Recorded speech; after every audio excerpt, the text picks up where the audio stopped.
All right, all right, all right. And we are back with the GSMC Wrestling Laureate podcast, brought to you by the GSMC Sports Network. I'm your host, Eric Rodriguez, here every Monday through Friday, 8 p.m. Pacific time, 11 p.m. Eastern time, talking all things professional wrestling on the GSMC Sports Network. So make sure, hit that rewind button, talk to Siri, set a reminder. We have to watch Eric's wrestling show. You know what I mean? Make sure you hit up the tips and donations link. Also hit up the chat.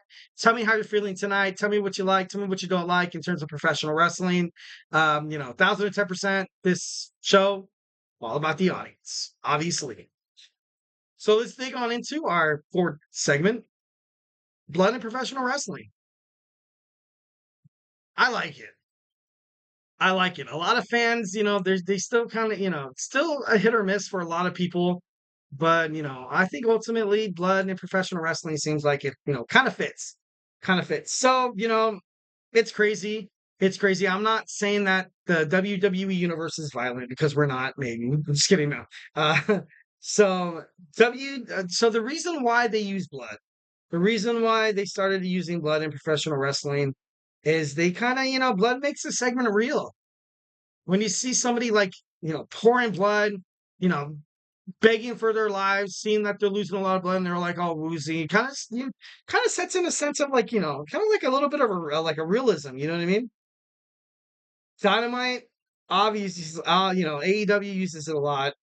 It creates for dramatic, most memorable, epic moments in professional wrestling. There's also, in the world of blading, when they hide tiny razor blades hidden in their wrist wraps. They just when no one's looking, just like cut right here. It's been told that wrestlers should cut where there's hair to block the cut so it doesn't look intentional. Obviously, we've had a little bit of a bad cases like this. I remembered Eddie Guerrero fighting JBL at Judgment Day. I think it was 2006. No, wait, no, I think he was passed away by then. No, damn it, when was it? I don't know, but it was bad. It was to the point where Eddie Guerrero he cut too deep. He's to the point where he could barely finish the match. He had to get himself disqualified just to get on the ambulance and go to the nearest medical facility. That's one of the reasons why they do not have blading anymore in WWE. Also, it could be diseases that can be transmitted through blood. Like I said, the cut has to be made to the head that's covered by hair. And it just, like we talked about this earlier before on my AEW Dynamite review about Mariah May and Tony Storm, how it makes casual viewers just so interested in the drama. It's kind of crazy, but ultimately, I feel like blood in professional wrestling, definitely gets the fans kind of going, kind of gets them interested and stuff like that. So you know, like I watched this last night, and I gotta be honest, for the first time in my life, I was like, "Damn, poor Tony Storm." When in reality, you're like, dude, Tony Storm talks down to everybody. She's kind of like a bully. She's kind of like the antagonist of the women's division within AEW. And then you saw her protege, her best friend. She loves her. And then you had Mariah May come out, just put blood on her, put hands on her, then shoved a high heel to further deepen the wound. And you just looked at it and you just saw Tony Storm like, I like it. It was bad. It was bad. Obviously, it is choreographed, it is staged to a certain extent, but Tony Storm, oh man, and you're not used to seeing women bleeding in professional wrestling. When you see a woman kind of bleeding, you only really see it in like Hollywood movies or like, Marvel movies and stuff like that, where someone gets her ass kicked and like she comes out. Black Widow has like a fat like lip and stuff like that. I have like a eye like with like a windshield like glass stuck. I'm just kidding, no, but it just kind of creates this sense of realism within casual fans, and fans love it. Fans love it 1,010%, especially if you're kind of new to wrestling. It's just something that really brings just interest. It brings your eyes. You can't help but to kind of look away in terms of blood and professional wrestling. So, I feel like this promo, and it cut the best damn promo within AEW for the longest time. For the longest time, I was like, okay, this whole thing with Tony Storm kind of needs to end, but I don't know how it's going to end. I ultimately thought it would be kind of crazy to see Willow Nightingale go back to back and win back to back Owen Hart Cup championships. But obviously, Chris Statlander, thank you for ruining that. But Then you saw Mariah May win. She walked, she skipped hand in hand with her confidant, with her protege, Tony Storm, grabs the belt, looks like she's going to celebrate, and then decks Tony Storm in the face with her. Absolutely phenomenal. That was one of the best promos I've seen within women's wrestling for the longest time. And it's a damn shame that AEW continues to see their ratings decrease when they're, in my opinion, they're cutting better promos in terms of the women's division than WWE is, in my opinion. Like, why are you putting Nia Jax and Tiffany Stratton together? Like, why are you doing that?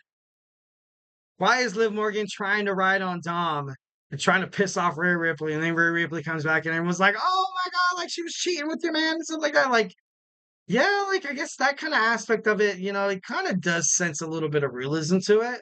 Not really, but if you're into that, I don't know. I like the way AEW cuts promos and their use of blood. It's kind of spot on. Kind of spot on.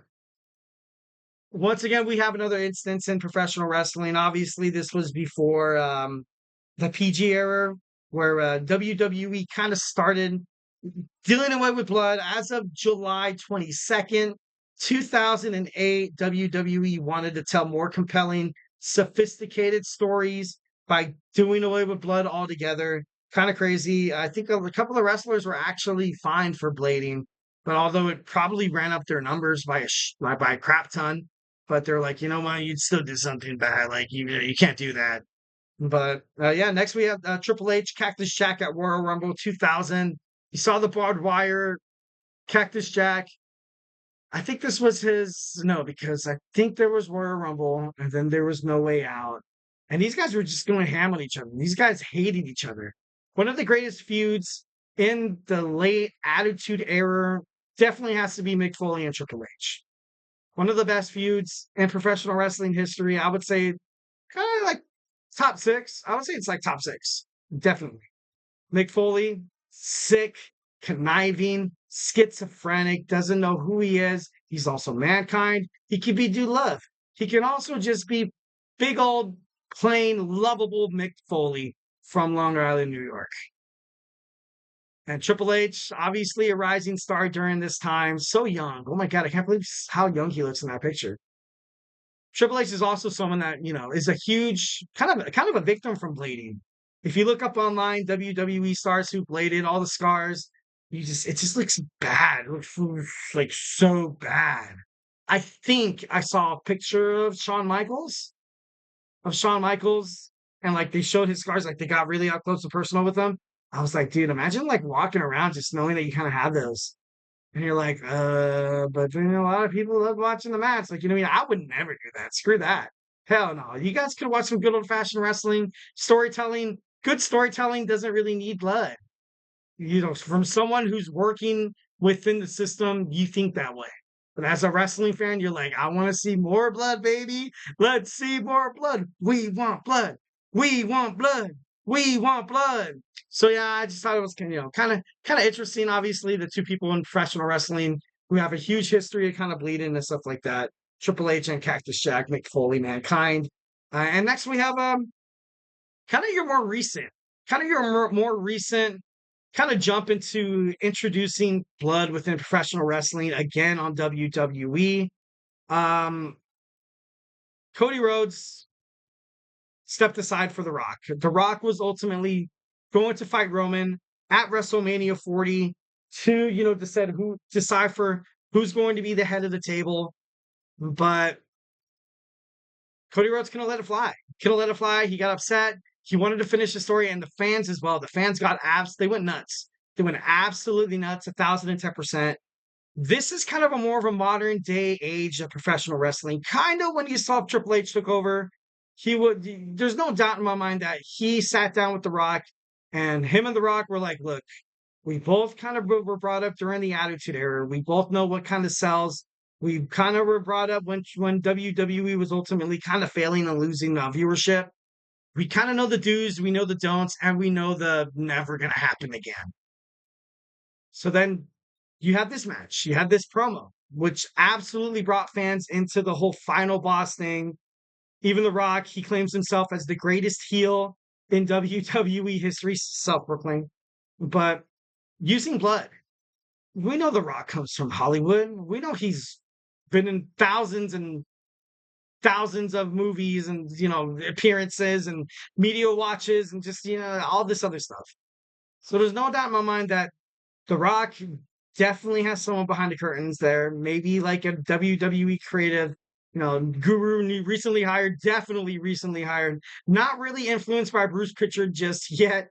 Never really talked to Vince McMahon. I feel like he kind of consults and be like, look, like, I want to make this guy bleed. I want people to feel sorry for him. I want the people that were rooting for my match with Roman Reigns at WrestleMania for the WWE Undisputed Championship. I want those people to move from me to him. And one way that did it, and there's no surprise to me, because what we were talking about in this segment, was blood. Sense of realism. The sense of just this dramatic hero. It was crazy, but I feel like I can't help but to think that way, 1,010%. Lastly, we're going to touch on to something real quick. We had Randy Orton taking on Brock Lesnar at SummerSlam 2016, and the reason why this match was kind of so prominent was because you had the PG era kind of in full swing. Nobody really thought blood was ever going to be introduced within a WWE match again. Obviously, something different. You saw Brock Lesnar come out, victimize Randy Orton. I remember this was around this time I started dating my wife. And, she hated Brock Lesnar, hated him.